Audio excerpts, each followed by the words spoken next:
Vasos de honra. Durante o verão quente do ano de 2017, uma equipe de arqueólogos em Israel descobriu as ruínas da antiga cidade de Siló.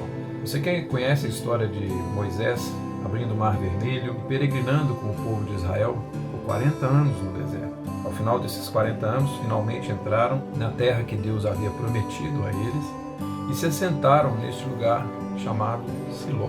Ali, naquela cidade, o tabernáculo, onde os irmãos se juntavam para adorar a Deus, se fixou e permaneceu por mais de 300 anos, até que o lugar de adoração fosse movido. O mais interessante é a forma como esses homens descobriram Siló.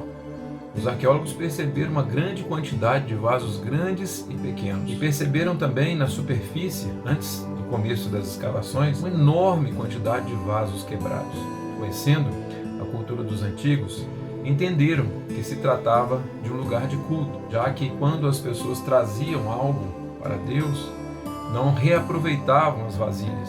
Naquela época não havia dinheiro, havia muito pouco dinheiro, e as ofertas eram trazidas em cereais, em animais, as ofertas eram trazidas em ervas e normalmente trazidas em vasos pequenos.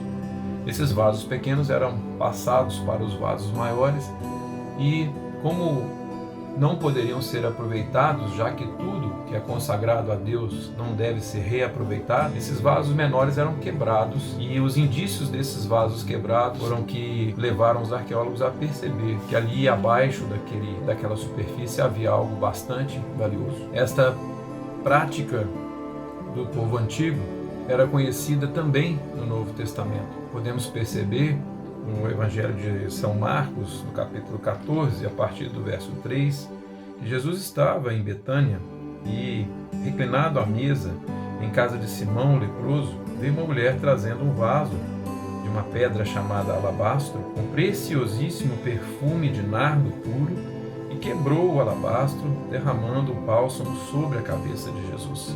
Indignaram-se alguns entre si e diziam: "Para que esse desperdício de bálsamo? Porque este perfume poderia ser vendido por mais de 300 denários e dar-se aos pobres." E murmuravam contra ela.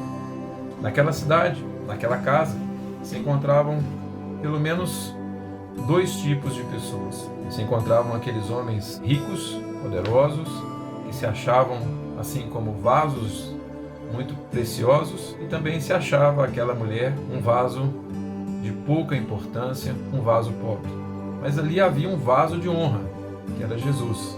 E aquela mulher pega o que havia de mais precioso e derrama sobre a cabeça de Jesus, enchendo o Senhor Jesus de um perfume maravilhoso. Esse texto nos leva à compreensão de algumas revelações da parte de Deus para nós. Primeiro, que ela reconhece em Jesus a pessoa de Deus, já que ela quebra o vaso, demonstrando aquilo que a cultura antiga mostrava, que algo que é oferecido e consagrado a Deus não pode ser reaproveitado. Uma outra revelação que nós temos deste texto é que havia algumas pessoas que se achavam muito nobres, como vasos nobres.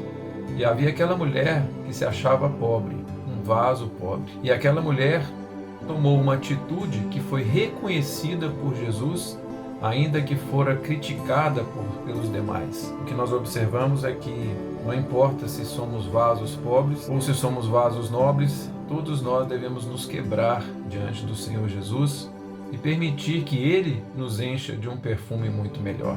Não adianta acharmos que podemos, ou que somos bonitos, ou que temos algo que possa ser reconhecido por Deus. A única coisa que pode ser reconhecida por Deus é a nossa dependência, a nossa disposição de nos permitirmos ser quebrados e novamente preenchidos pelo poder do Senhor. Aquela mulher fez algo que nenhuma daquelas outras pessoas fez. Se esvaziou de si mesma e permitiu-se ser restaurada, permitiu-se ser perfumada, permitiu que o Senhor Jesus pudesse transformar a sua vida a partir do momento em que ela se consagrou a Ele. Que essa mensagem possa tocar o seu coração, que a revelação do Espírito Santo de Deus possa te mostrar que todos nós, vasos pobres ou vasos nobres, precisamos nos entregar, nos consagrar ao Senhor e deixar que Ele nos encha. Que Deus te abençoe, em nome de Jesus.